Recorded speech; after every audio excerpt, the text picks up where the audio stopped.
take that. Celia stands before us, managing attention. This is part 2 of our impromptu speeches.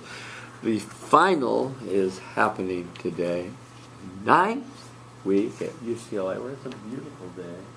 The sunshine is shining. Eat your heart out, the rest of the world.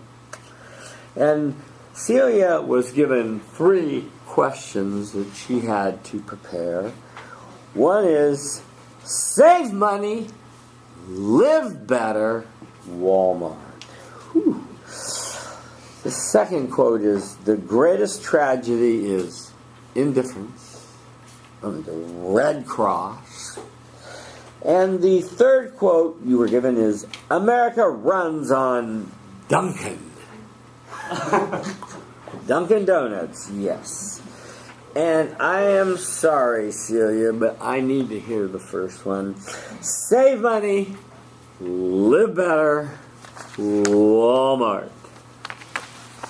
And where's my timer? We are rolling, sir.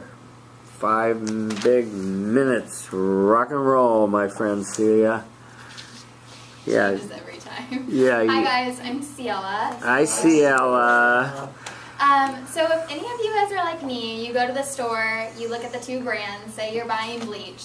One's Clorox, one's Great Value. Yeah. If you're anything like me, you're going to be picking the Great Value one because you're going to be saving $3. Yeah. So, like Walmart says, but saving money allows you to live better.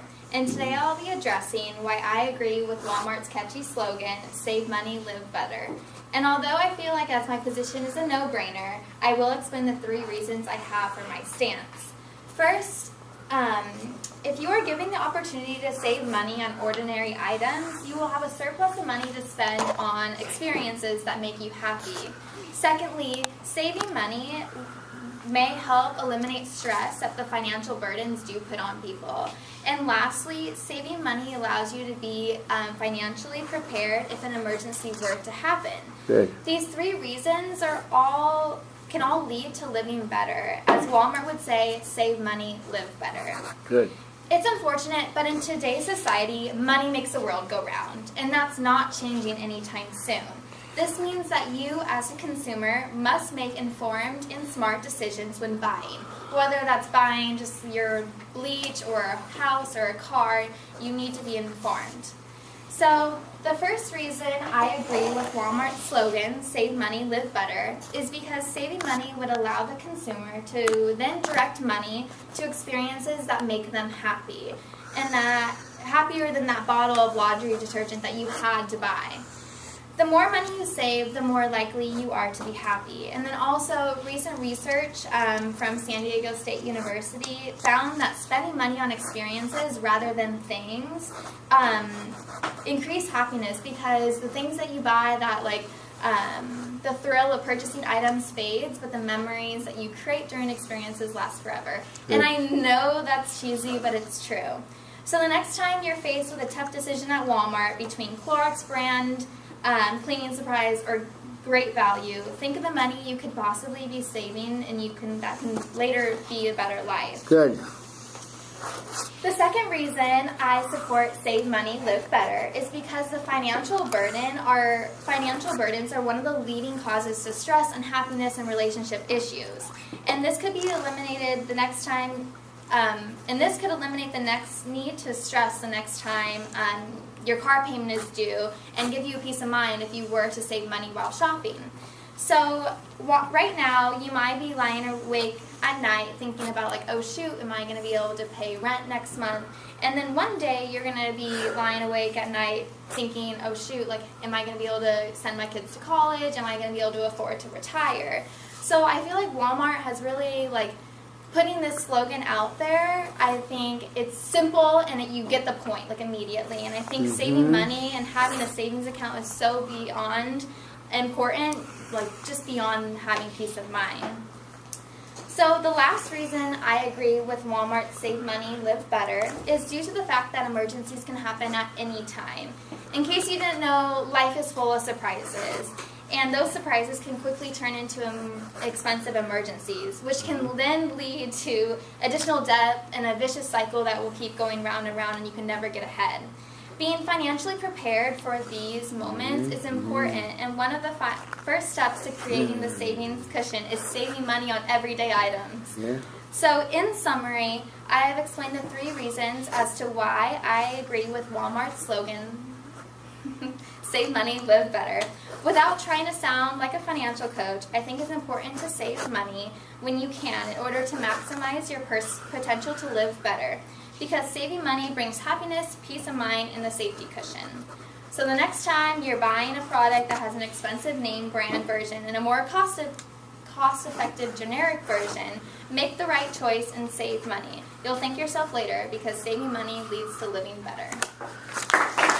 Thank you very much. What was the time? 4:45. 4:45. Very good. What'd you like? Quickly. Hi, I'm Troy. Hi, Troy. I thought your speech made a lot of sense, and I really liked your delivery of it, especially when you sort of broke script, whether intentionally or unintentionally. You like drew us in, whether it was if you're anything like me, or I know it sounds kind of cheesy, but it's true. Like you were kind of in tune with the audience, and I thought you did a really good job. Improvement. Hi guys, I'm Mitchell. Hi, Mitchell. I agree. I also thought it was very clear, very easy to understand. You support your points. I think the only thing maybe is your introduction to me was really long. I feel like maybe you could shorten your introduction, make your points a little longer. That's all. Yeah.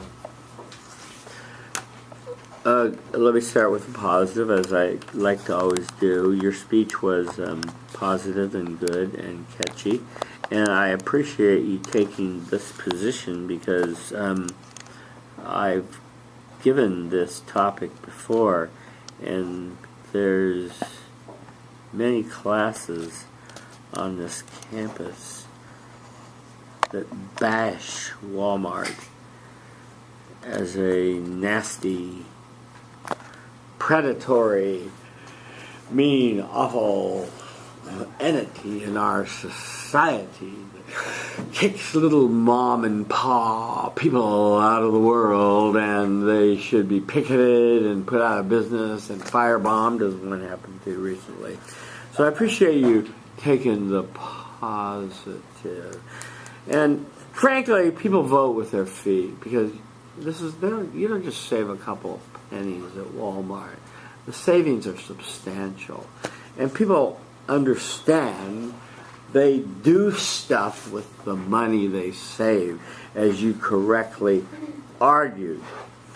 Your thesis was good. Your preview was too long. You needed to be more succinct because you gave away your whole speech with your detailed preview. Okay? Your sixth statement was good. I didn't like the way you moved. I don't know what I did. You were just like, blum, blum, blum, Yeah. and never got back to center, and he had to tap me a few times to, I'm so sorry. follow I you. did not know what I did. Yeah. And, you got the quote from San Francisco State study and blah, blah, blah, and that was sort of a violative rule impromptu, but if you know that and you can quote it, you made it more like an extemp, but that was okay. I didn't want people to do so much of that, so don't put in too much evidence. I'm a psych student, so I know you had to, yeah, that's fine, yeah. Your second reason, the financial burdens on happy relationships, good. Emergencies can and do happen, excellent. Summary, conclusion, and tie back, all very good. My only, sadness was this is a great speech that you had a card in your hand, but and I wish you had just known it a little better so you didn't have to look down so much and you could have just spit it out. Thank you. Ciela. Yeah, Ciela. Thank you, Ciela. Yeah, okay. Hello. All right, and now that brings us to Mitchell. B. Mitchell Reed. Okay. Yes. Hey, B. Mitchell Reed, rock and roll. Where are you a corporate slogan? I'm not. I'm Oh, excellent. I get tired of those. Yeah. on the bottom. One of the pages. There you go. Okay, we are rolling. Mitchell had 3 meaty topics as speaker 7. His first question from Jane Austen, no less, is it is very difficult for the prosperous to be humble. The path of least resistance is the path of a loser, according to H.G. Wells. And your third topic is when there is pain, there are no words. All pain is the same. By Toni Morrison. And I'm afraid, Mitchell, I'm going to have to hear you talk about Jane Austen and how difficult it is for the prosperous to be humble. Okay, sounds good. All right. I hope so. It was good. All right. Hi guys. My name is Mitchell. Hi, Mitchell. All right. So we live in a society today where, honestly, like money, wealth, power, material things are very important. And because of that, it becomes very easy to get caught up in all this and center our lives around money. I know this used to apply to me especially. Like when I was a freshman as an econ major, I wanted to be an investment banker, and I had all these dreams of being rich, but that is not happening. So, although I'm still a little like this today, for example, when I get my paycheck, I feel a little more powerful. When my bank account finally goes beyond the double digits, I also feel a little more powerful. So today we'll be analyzing the quote, "It is difficult, it's true. It's very difficult for the prosperous to be humble," by Jane Austen. So essentially what this means is if you're really rich, like I said earlier, the power gets to your head, the money gets to your head, and you lose your sense of humility. So we'll be analyzing this quote through 3 examples. First, we'll be looking at Scar and his acclamation to power in The Lion King. Second, we'll be looking at Scrooge from A Christmas Carol. And third, we'll be looking at our president, the man himself, Donald Trump. So this is important because once we all grow up and become rich and famous, we need to remember that we need to stay humble. So, first example is Scar from The Lion King. So essentially Scar, Scar's the creepy uncle who only comes over for Thanksgiving. He wants to become king, but his brother Mufasa's king, and Simba's next in line to become king, so he's not going to become king. His solution to this is he decides to kill off both of them. He manages to kill Mufasa, he tries to kill Simba, he fails, and Simba runs away. But because Mufasa and Simba are both believed to be dead, Scar rises to power, he becomes king. So with his becoming of king, he gains all the wealth and power that comes along with being king. But what he also does is he runs the kingdom into the dirt. He's a horrible king. He makes Zazu the bird sing to him. He's unfair to all the lions and the hyenas. He's basically a horrible ruler, but even though he realizes this, he fails to do anything. He fails to realize that, just because I'm a horrible ruler, I'm not going to step down. He doesn't have a sense of humility. So in order for him to actually stop being a ruler, what results of him is Simba comes back, overthrows him, he gets beaten up by hyenas, and that's the end of Scar. Second example, I'll be talking about Scrooge from A Christmas Carol. So Scrooge is he's also really wealthy, but he's a really stingy guy. He's super stingy, he curses poor children, he says that they'd be better off dead because we have a population surplus and we don't need them. So basically this guy is so stingy that it takes 3 ghosts to come visit him in the middle of the night for him to finally change his ways. Basically there's the ghost of Christmas past who first comes and shows him his dead sister, his horrible father, the ghost of Christmas present who comes and shows him dying children, as well as him cursing those dying children. And then the ghost of Christmas yet to come who shows him dead children, and Scrooge dead, with everyone happy that he's dead. So once Scrooge finally sees all these visions from 3 ghosts who came and visited him, he finally realizes, okay, I need to change my ways. And through this very difficult process, he finally learns to regain his sense of humility. He adopts one of the dying children, saves them, he gives away gifts for Christmas, and everyone likes him a little more. So, third and final example, I'll be talking about the man himself, Donald Trump, President Donald Trump. So, Basically, President Trump didn't exactly come from very humble beginnings. He got a small loan of $1 million from his dad, who also happened to be very wealthy.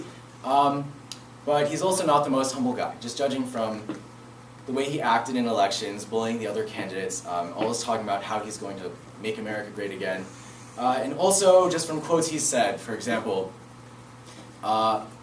if I'm elected, we'll win so much that we'll all be sick of winning. Or I will be God's greatest jobs president ever.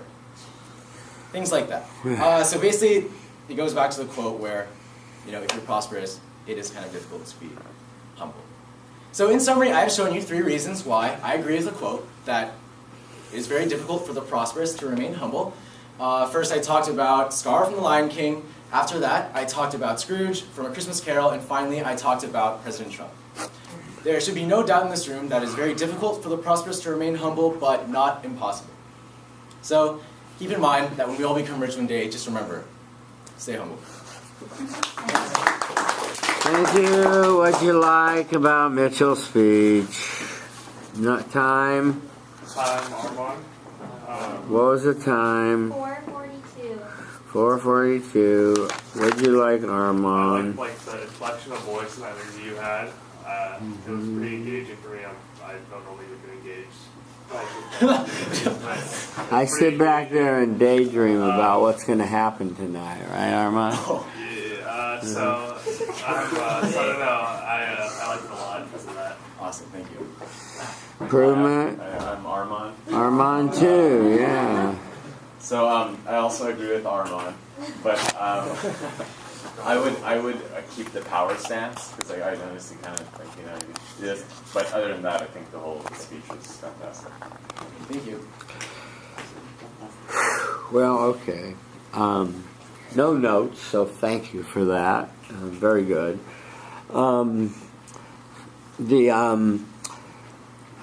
The introduction you talked about, society really puts a lot of premium on how prosperous people are, and money controls people.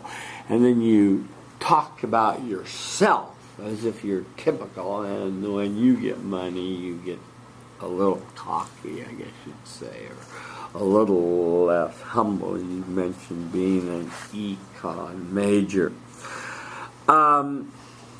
I wouldn't have minded you mentioning who Jane Austen was, so we know she's a famous writer of books and so forth.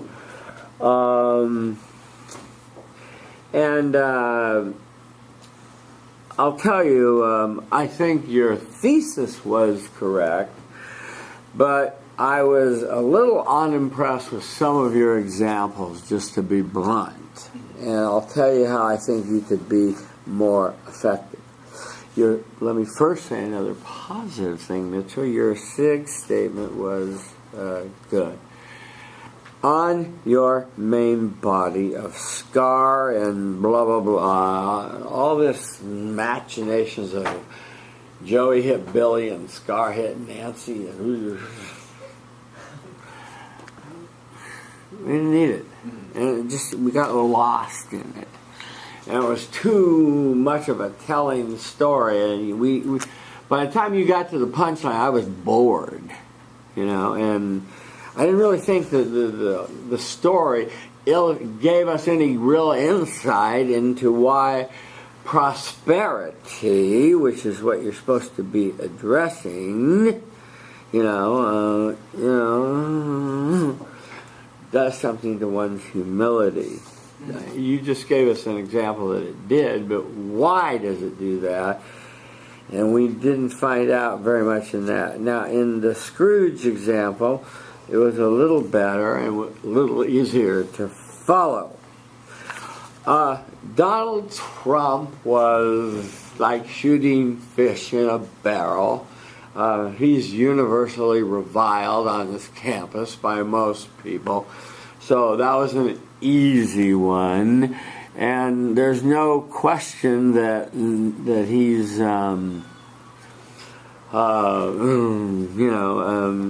not very humble.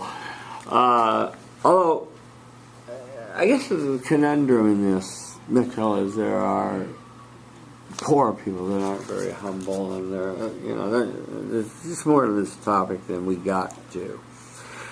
Summary, you summarized your story is great. Conclusion, tie back. You're connized, walk 3 times, don't blink, don't break the flow, and look happy when you speak. How'd it go? Were you happy? I think no, because I watched myself in the past 2 times, and I'd be like, it's like. Yeah, glum, yeah. So I think so. I definitely remember to walk like last time. I mean, I broke the flow a little bit, but it wasn't like stupid. I didn't like mess up names like last time. Okay. Nice job, Mitchell. Thank you. Next. It's me. I refuse it. Okay, I'll let you go. I'll let you go. That's very kind of you and humble. I always am. Quickly. Oh my God, she's giving me a. Yeah. Okay, are you a slogan or what are you? Corporate. What are you? A corporate? Corporate, yeah. This is corporate. 1 hour, 10 minutes. It's been 1 hour. We're on a new camera, so we're good. We got a 2-hour window on this one, so we can go all the way till 5 o'clock. Okay, tell me who you are. I'm speaker 3. Oh, there you are. Speaker 3. Itzia is speaker 3. Let me focus you. You're a little bit smaller than the last speaker. There you go. Now you're perfect. Itzia Raja, did I say it right? Yes. Was given the 3 topics, 3 corporate slogans, which are challenging, but nonetheless good. Her first slogan was "Every Little Helps" by Tesco. Every little helps. Not every little bit helps, every little helps. By Tesco. Wow. Melts in your mouth, not in your hands. Yikes. By M&M's. And Think Big by IMAX. Well, I, of course, Incia, will have to go with the M&M quote. Anything else, literally. That one's Okay. really hard. Okay, yeah, well, quit whining and just start, please. Everybody lies. Everybody lies. House said that on the TV show called House, talking about how everybody lies. Now, the point that I bring this up is that the question I want to discuss today is about truth. How truth melts in your mouth, not in your hands. Let me tell you why it's important to look at the statement this way. And what do I mean by it melts in your hands and not in your mouth? What I mean when I say this, I use melt as a metaphor, a little far-fetched one, I admit, to say that when you do an action, when you do something, you are creating a situation that is the truth, that is your action. However, when you relay the information of that to someone, you have the opportunity to manipulate that with your words, essentially melt that with your words. I will be giving you 3 reasons today. The first one being how it is in everyone has the ability to tell the truth.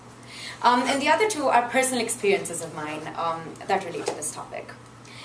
The first reason, everyone has the ability to tell the truth, which means it's in everyone's hands to tell the truth. When you take an action, when you do something, whatever it might be, it is your choice. It is your choice to do it. But once it's already done, it has been done. However, I believe that everyone believes that it's important to tell the truth, whether it is to expose a kind of injustice or to clear yourself of guilt, whatever it might be. But in telling the truth, when you relay something that has already happened, you have the opportunity to use your words to put it in a different way. Essentially, you can bend, twist, melt, skew the truth however you want, and essentially cause it to melt in your mouth.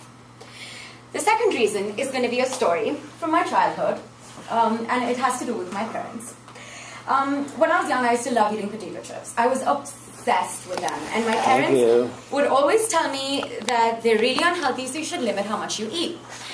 And I would always like try to sneak behind their back to still eat it. And one day my mom just asked me, so, how much chips have you eaten this week? And I'm just like, I don't know what you allowed me, 1 pack. And she's like, okay. A week later, she tells me, you know that I already knew that you'd eaten way more than that. I was just giving you the opportunity to tell the truth. Yeah, good. Always realize that what you've done has already been done. What you fear is not what you've done. It is the consequences of what you do. But the thing is, what you chose to do will have consequences. And it is in your hands to determine how you want to portray the reality so that you don't melt the truth when you speak it. The third example is going to be something that I'm sure everyone has seen. It's of politicians. Politicians tell you and show you worlds that could be under their time. They have the ability and the power to make laws, to change things. In fact, the kind of things they do inherently lead to change and create some kind of truth. Let me give you an example of a politician like that, Mohammed bin Salman, who I actually spoke about in my last speech as well.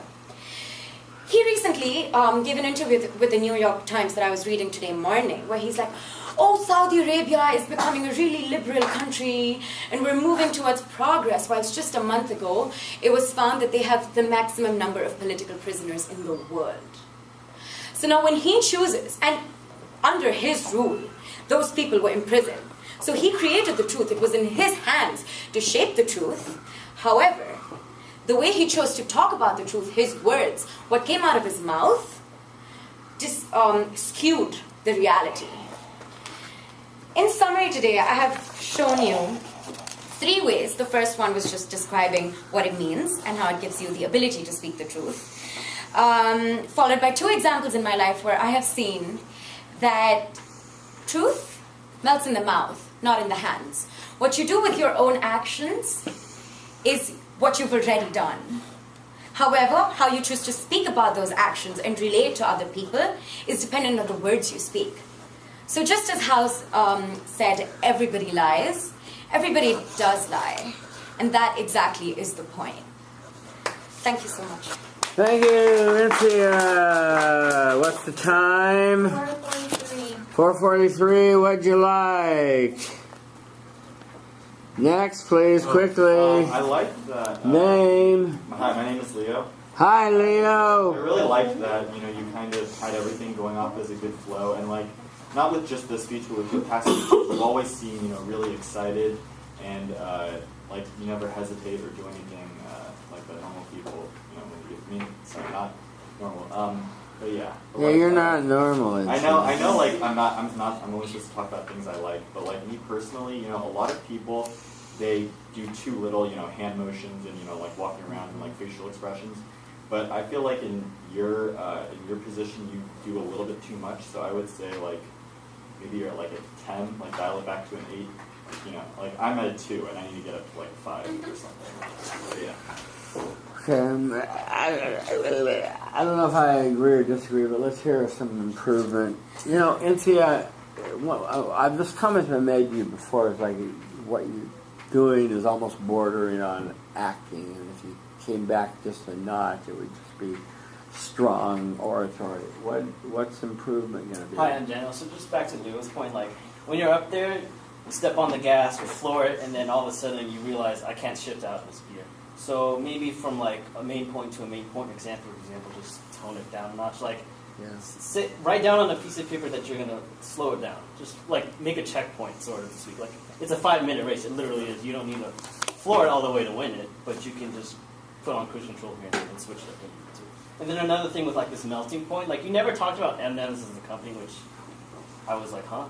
And so you also did a great thing with the melting thing, but you could have gone a little further and used I don't know, some sensory imagery, you eat M&M's, right? And we talk out of our mouth, so you could have gone oh, M&M's melt from our mouth. There's different flavors. Lies are different flavors. Truths are different flavors. You can have gone all over the place. You had a lot of freedom to it. So, yeah, next time when you have something so open-ended as this, and it looks so intimidating, just go wherever you are. Yeah. NC no notes, thank you very much. Thank you for your intelligence and creativity in trying to do something not just a literal interpretation of gee, M&M's melt in your mouth, not in your hands. Gee, this means that you have to put saliva in the M&M's to get them to go down your mouth. And when they sit in your hands, there's no saliva. And this is what the quote means. So now let me give you 3 examples of saliva. So thank you for not doing that and doing something creative. Yes. Your preview was tad long. Your first reason I liked. Your second and third reason were your strongest. Your passion for your mother busting you and knowing that you were, sneaking the chips and the cookies and the other stuff. You've talked of this before. Was a good one. And the Saudi Arabian example I liked very much. And just if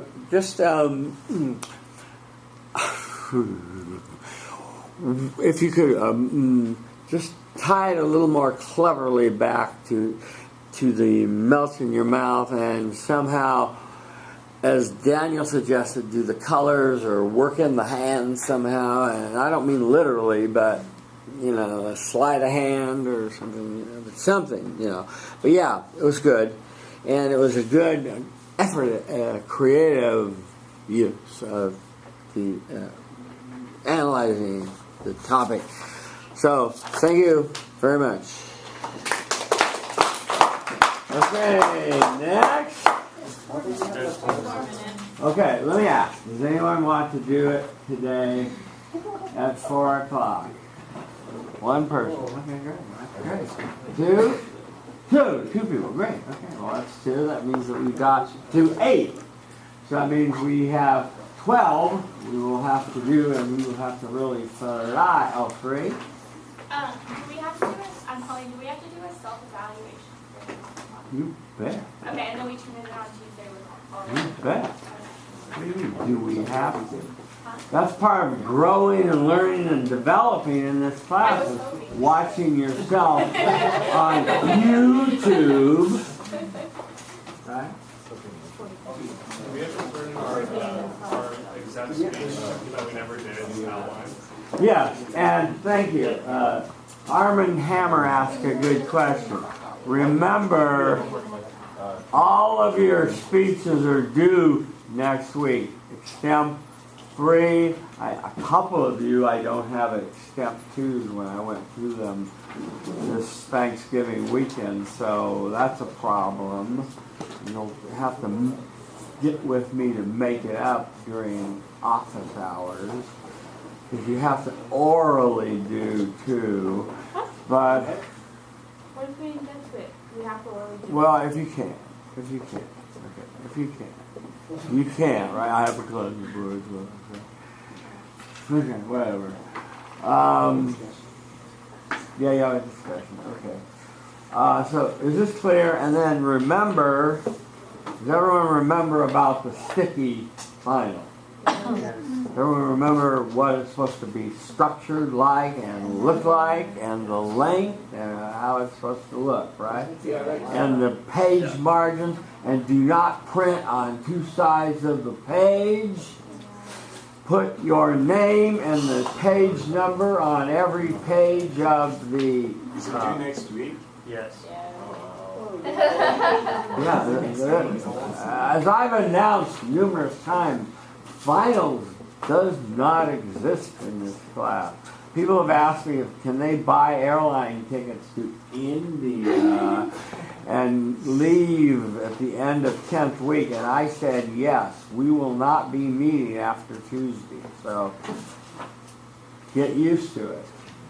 We need to finish. So the final and policy will be on Tuesday.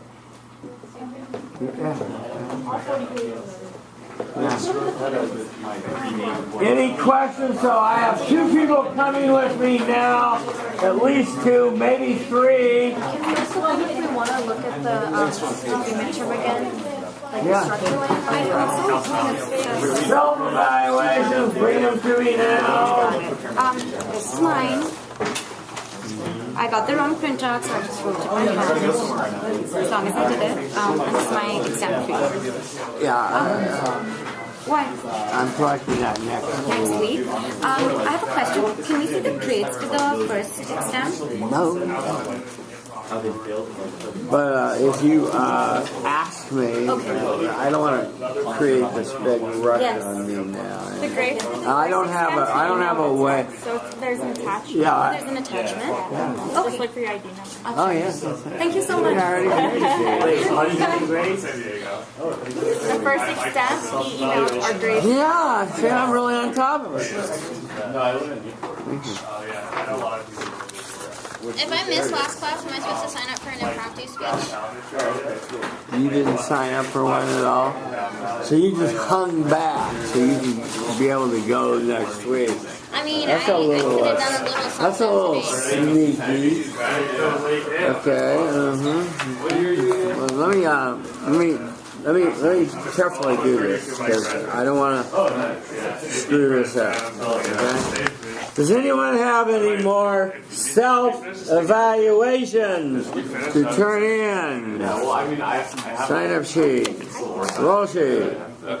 Roll sheet. I won't. Yeah, I'll make sure it's fine. I'll text you. Okay. Judges. Yes, I need to put that here. Okay. Roll sheet. Judges. Okay, I'm going to put this in. Does anybody have a... I'll staple it. That'll keep it together. Are you still recording? This is still recording, yeah. Okay. Oh, wow. That's kind of sad. You need a stapler? No. I got it. Come on, Betsy. Don't do this to me. Killing me softly with your love. Killing me softly with your love. Thank you so much. Here, here's yours.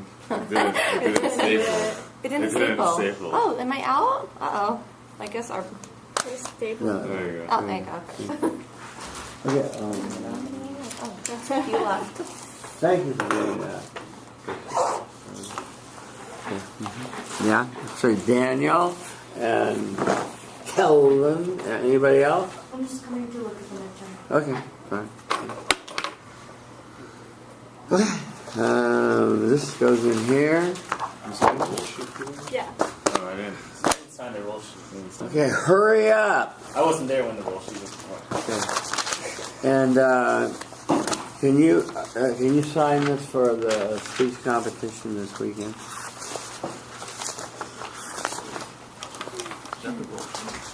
Here's the roll sheet. I just have a quick question on my proposal. When you Okay, I had a chance. Yeah. What about your proposal? Oh, so